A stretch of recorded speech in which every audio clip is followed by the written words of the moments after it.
Oke, salam saudaraku, selamat pagi, siang, sore bagi saudara yang menyaksikan acara ini. Mungkin ada pada waktu pagi hari, pada waktu siang hari, dan pada waktu malam hari. Video ini saya buat untuk melengkapi tugas saya, homiletik yang diajarkan oleh Pak Bangun. Pada video kali ini saya akan membuat video mengenai atau poin yang telah saya tentukan sendiri yang telah direvisi oleh Pak Bangun. Saudaraku yang kekasih, pada video kali ini kita akan belajar kebenaran firman Bapa Yahweh tentang generasi penyelamat.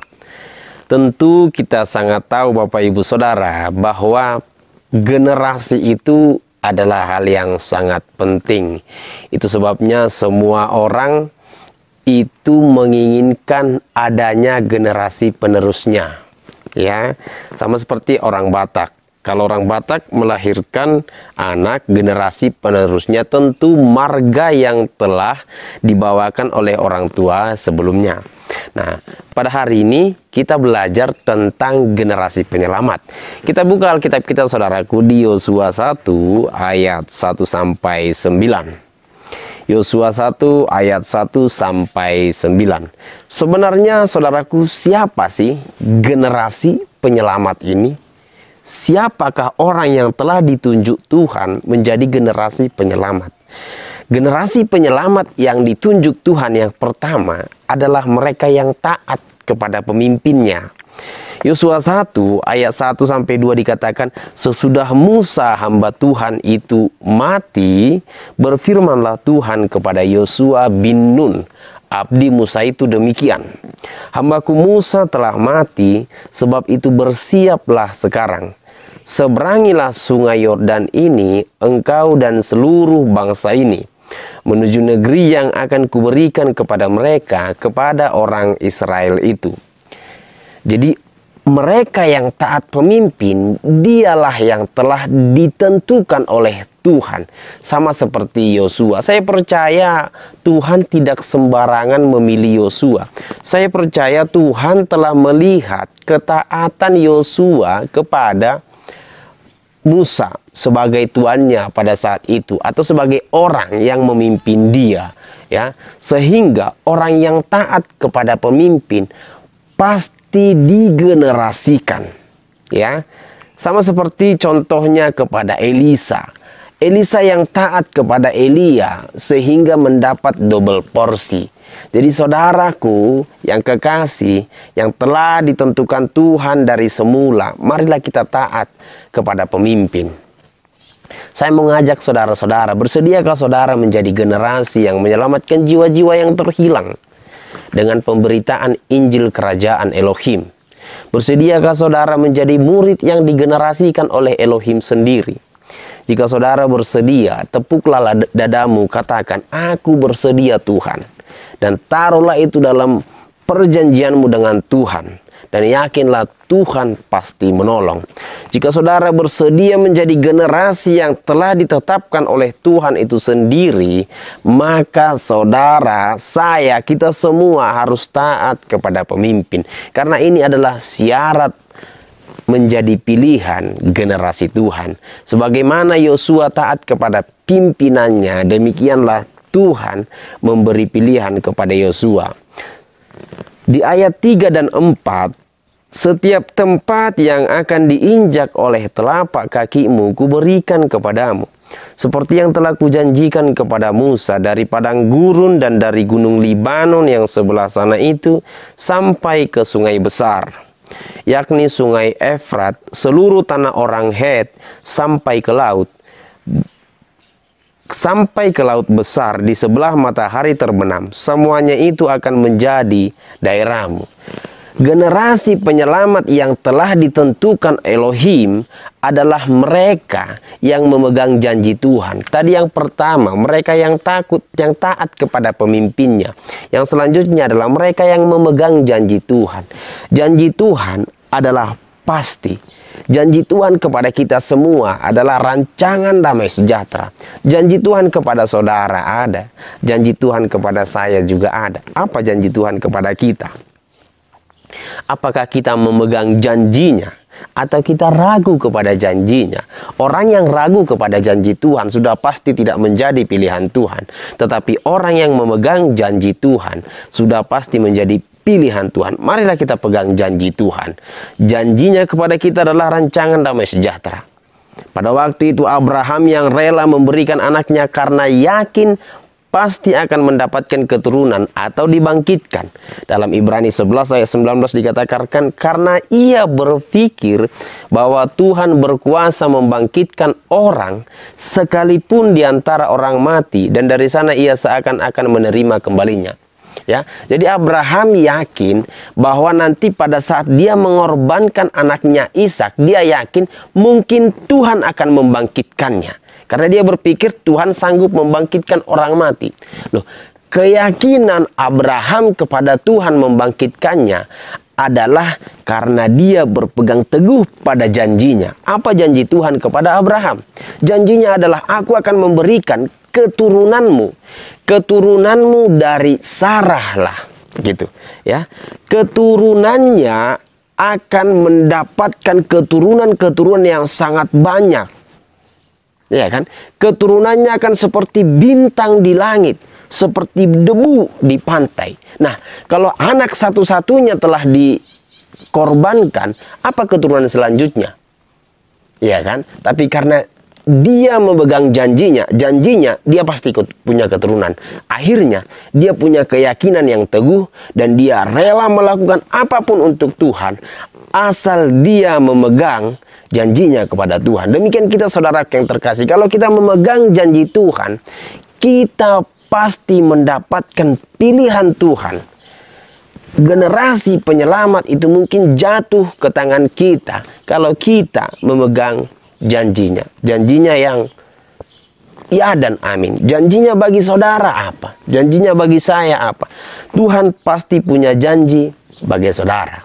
Saudara yang kekasih, pada poin selanjutnya, tadi yang pertama kita telah mendengar bahwa orang yang taat kepada pemimpinnya adalah yang dipilih Tuhan menjadi generasi penyelamatnya. Dan juga orang yang memegang janji Tuhan juga dipilih Tuhan menjadi generasi penyelamatnya. Pada ayat 5-7 dikatakan, seorang pun tidak akan bertahan menghadapi engkau seumur hidupmu seperti aku menyertai Musa. Demikianlah aku menyertai engkau.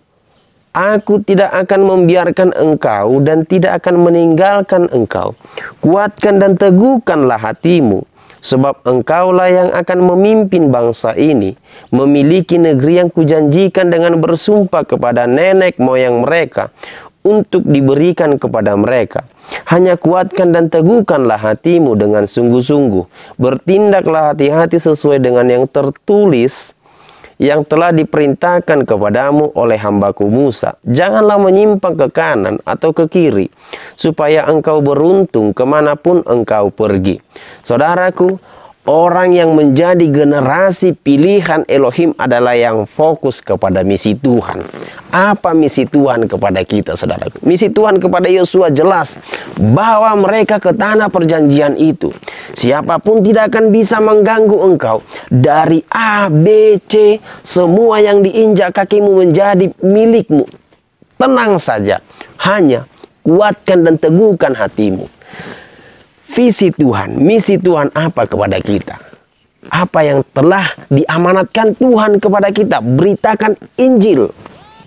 Baptis mereka, muridkan mereka.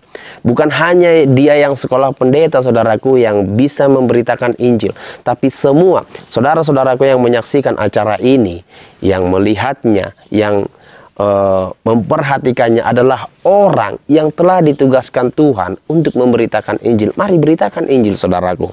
Ya, kuatkan dan teguhkan hatimu. Artinya, saudaraku, kitalah yang menguatkan hati kita.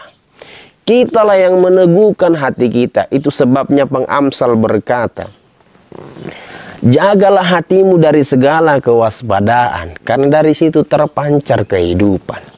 Jangan berpikir, saudaraku, apa yang aku dapatkan untuk mengerjakan ini, yang telah disuruh Tuhan begini, adakah upah untuk aku? Jangan berpikir seperti itu. Kerjakan saja. Apa saja yang kita tanam, apa saja yang kita lakukan, kerjakan saja. Jangan berpikir apa yang kudapatkan, tapi lakukanlah semuanya untuk Tuhan.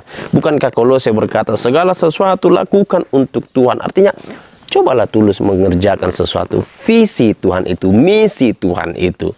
Ya, supaya apa? Supaya kita menjadi generasi pilihan Elohim. Saya yakin Yosua waktu mengikut Musa, dia itu tulus mengikut Musa. Dia itu tulus mengerjakan apa saja yang diperintahkan oleh Musa kepadanya. Selanjutnya, poin selanjutnya adalah mereka yang menjadi generasi penyelamat adalah orang yang pantang menyerah. Di ayat 8-9 dikatakan, janganlah engkau lupa memperkatakan kitab Taurat ini, tetapi renungkanlah itu siang dan malam, supaya engkau bertindak hati-hati sesuai dengan yang tertulis di dalamnya. Sebab dengan demikian perjalananmu akan berhasil dan engkau akan beruntung. Bukankah telah kuperintahkan kepadamu, kuatkan dan teguhkanlah hatimu. Janganlah engkau tawar hati, sebab Yahweh Elohimmu menyertai engkau kemanapun engkau pergi. Orang yang pantang menyerah adalah orang yang selalu melihat apa saja perintah Tuhan di dalam dirinya, di dalam kehidupannya. Orang yang selalu mengikuti relnya, ya kan? Mengikuti barometer yang benar, yaitu Mazmur 119 ayat 5. Ya, dikatakan apa di situ? Saudaraku yang terkasih, marilah firman Tuhan yang menjadi pelita bagi kita dan terang bagi jalan kita. Itu adalah barometernya, itu adalah relnya. Sehingga kita tidak akan menyerah kalau kita tetap berjalan dalam relnya Tuhan. Ya, kalau kita tetap melakukan kehendak-kehendak Tuhan itu sendiri. Saudara yang kekasih, kita telah mendengarkan kebenaran firman Bapa Yahweh pada hari ini bahwa kita harus taat kepada pimpinan kita. Kita juga harus memegang janji Tuhan. Kita juga harus fokus kepada misi-misi Tuhan dan pantang menyerah. Beranikah saudara berkata, saya ini adalah generasi penyelamat? Beranikah saudara bertindak untuk menjadi generasi penyelamat? Beranikah saudara berkata, Tuhan, aku memegang janjimu. Tuhan, mulai dari hari ini, aku bersedia menjadi generasi penyelamat. Saudaraku, marilah kita menguatkan hati kita, mengokohkan, memusatkan pikiran kita hanya untuk Tuhan, supaya kita menjadi generasi penyelamat, generasi yang dipilih Tuhan oleh karena ketaatan kita kepada pemimpin, generasi yang dipilih Tuhan oleh karena kita memegang janji Tuhan, generasi yang dipilih Tuhan oleh karena kita fokus kepada misi Tuhan, generasi yang dipilih Tuhan oleh karena kita tidak menyerah dengan keadaan apapun. Terima kasih, biarlah kiranya firman ini memberkati Bapak Ibu Saudaraku. Biarlah hari ini adalah hari yang baik bagi kita semuanya. Dalam nama Yesus Masiah, firman yang sangat memberkati ini kiranya menjadi penuntun bagi Bapak Ibu Saudara. Shalom, Bapak Yahweh memberkati.